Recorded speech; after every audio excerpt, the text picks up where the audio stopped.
Hello दोस्तों, स्वागत है आपका मोरल हिंदी कहानी में।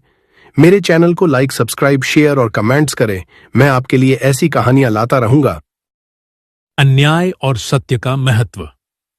किसी समय की बात है, एक छोटे से गांव में रामू नाम का एक ईमानदार और परिश्रमी किसान रहता था।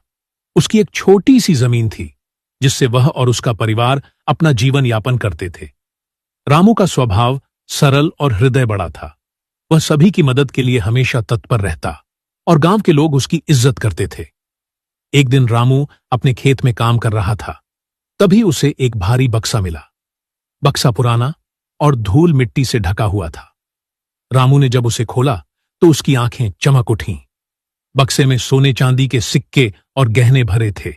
रामू समझ गया कि यह किसी की बहुमूल्य संपत्ति है जिसे समय के साथ कोई भूल गया है।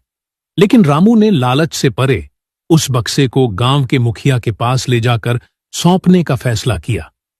रामू ने बक्सा मुखिया के हवाले किया और कहा, यह बक्सा मुझे खेत में मिला है। मुझे नहीं पता कि इसका असली मालिक कौन है, पर मैं चाहता हूं कि इसे सही व्यक्ति को लौटा दिया जाए। मुखिया रामू की ईमानदारी से प्रभावित हुआ और गांव के लोगों को इकट्ठा करके बक्से की चर्चा की। कुछ दिनों बाद गांव के धनवान व्यापारी श्यामलाल ने आकर कहा कि वह बक्सा उसका है। मुखिया ने रामू को बुलाया और पूछा कि क्या वह बक्से को श्यामलाल को देना चाहता है। रामू ने कहा, अगर यह बक्सा उसका है तो उसे अवश्य मिलना चाहिए। मैं सिर्फ इसे सही व्यक्ति तक पहुंचाने का माध्यम हूं। लेकिन तभी गांव में एक बूढ़ी महिला आई जो काफी गरीब थी। उसने कहा, यह बक्सा मेरे पूर्वजों का है।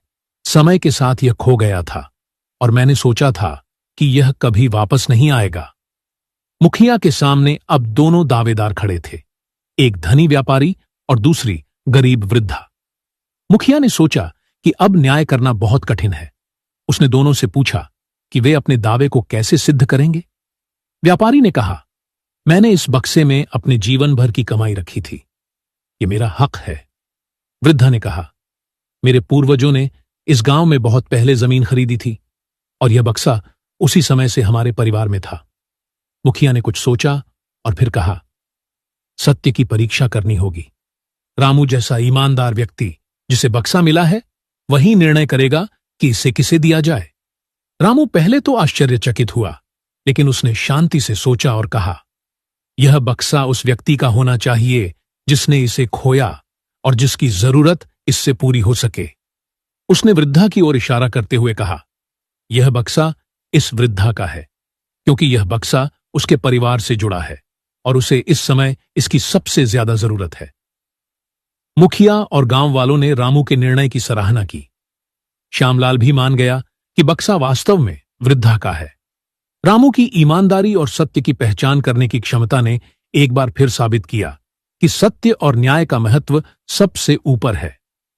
कहानी से यह शिक्षा मिलती है कि लालच से दूर रहकर सत्य और न्याय का पालन करना ही सच्चा मार्ग है और ईमानदारी से किया गया हर कार्य अंततः सफलता की ओर ले जाता है।